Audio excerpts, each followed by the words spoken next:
Peron is capable of maintaining power through a mix of populist support from unions, military support, and charismatic leadership, which kept most everyone happy for a long time. Peron kept industrial workers happy by giving them concrete benefits in exchange for support. Peron kept the military happy by spending lavishly, increasing military size, and giving them modern equipment. Peron kept women happy by granting them suffrage. In 1949, Peron purged 70% of university professors and repealed all Supreme Court justices in an effort to maintain control of the minds of the masses. He also redrafted the Constitution, allowing him to repress opposition, despite the support that he had from Argentinians. Peron also appealed to the working class by improving conditions. He created pensions and health benefits, created an 8-hour workday, created a minimum wage, and created job security.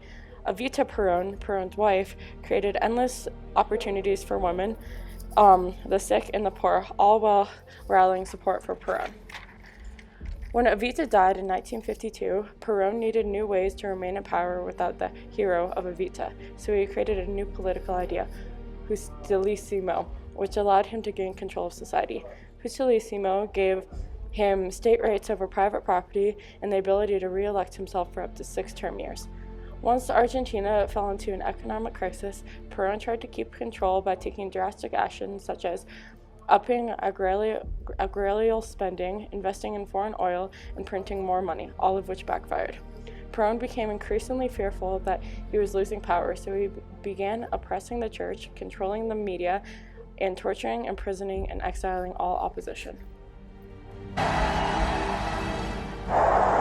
Son vuestras gloriosas vanguardias descansas de la patria, las que están presentes hoy, porque han tomado el porvenir en sus manos y saben que la justicia y la libertad la impondrán únicamente teniendo al general Perón dirigiendo a la nación.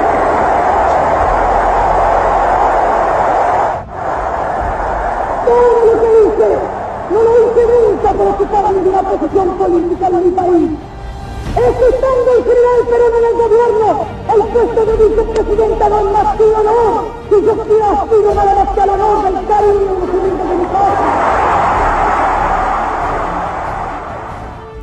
Perón's ideology was centered between his close relationship with the military as a former officer and his willingness to support the unions and help the working class. He maintained this support through his advocacy of the labor sectors within the government. In 1946, Peron established his political ideology of justicialismo, or peronismo, that sought to not only be of communist or capitalist affiliation. Peronismo, or justicialismo, was an opportunist and third positionist ideology geared at dismembering and demobilizing the revolutionary workers through attempts of reformism, economism, and pacifism. A military government that only opens the way for further exploitation of the working class and coup attempts. While championing himself to be an ally of the working class in Argentina, Juan Perón simultaneously aided in the protection of some of the most notorious war criminals of World War II. Throughout his career, he sought to walk a fine line between very opposing political groups. Perón aligned himself with more militant unions and maintained close links with the Montoneros, a leftist Catholic group.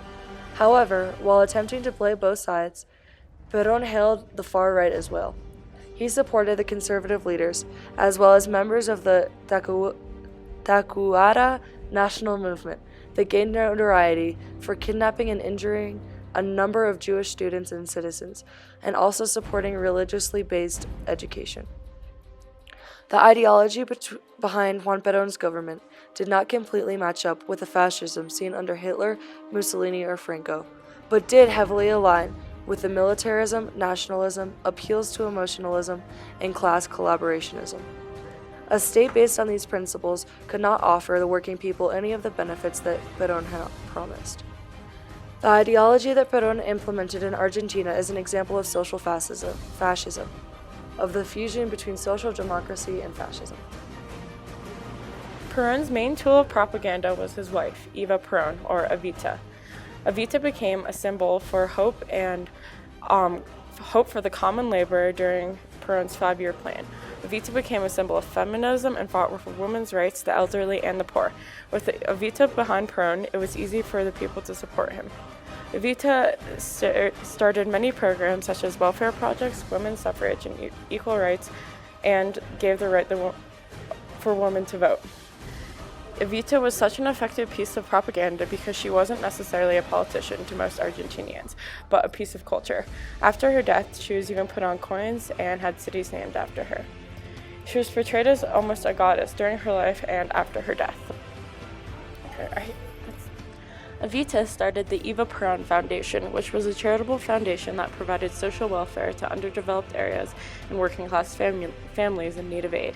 This was controversial to many people because Evita would hand out money as a part of her foundation, which many people saw as unjust Peron propaganda and saw it as her buying people's votes. The days of dictator Juan Peron are numbered as riot succeeds riot in Buenos Aires and the entire nation seethes with unrest. Troops are kept on the move, quelling local disturbances brought about by economic upheaval and persecution of the church during the strongman's 10-year regime. 3 months ago, a sporadic rebellion was put down by the army, then loyal to Peron. During that period, the city was bombed. Some buildings were set afire. A number of public edifices were damaged.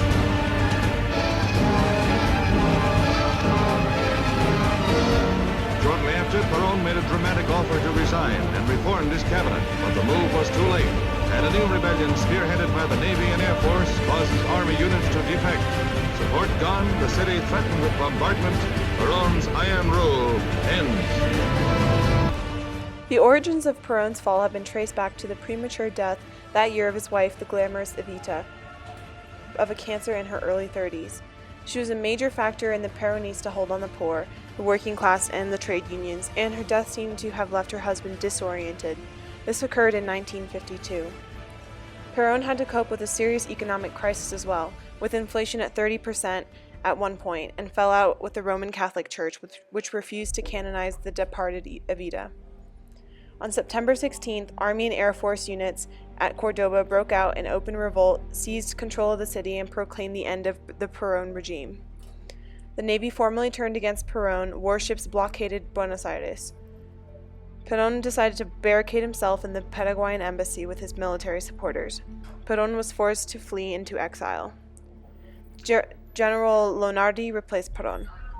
Peron soon moved from Paraguay to Panama, then to Venezuela, then to the Dominican Republic, and then to the welcoming embrace of Rafael Trujillo, and finally in Spain, where he settled in Madrid. After 18 years in exile, he reappeared in 1972 and was elected president with an overwhelming majority the following year. Peron died on July 1st, 1974, during his third term as president. His wife and Vice President Isabel Peron took over. Argentina is now a federal constitutional republic and a representative democracy.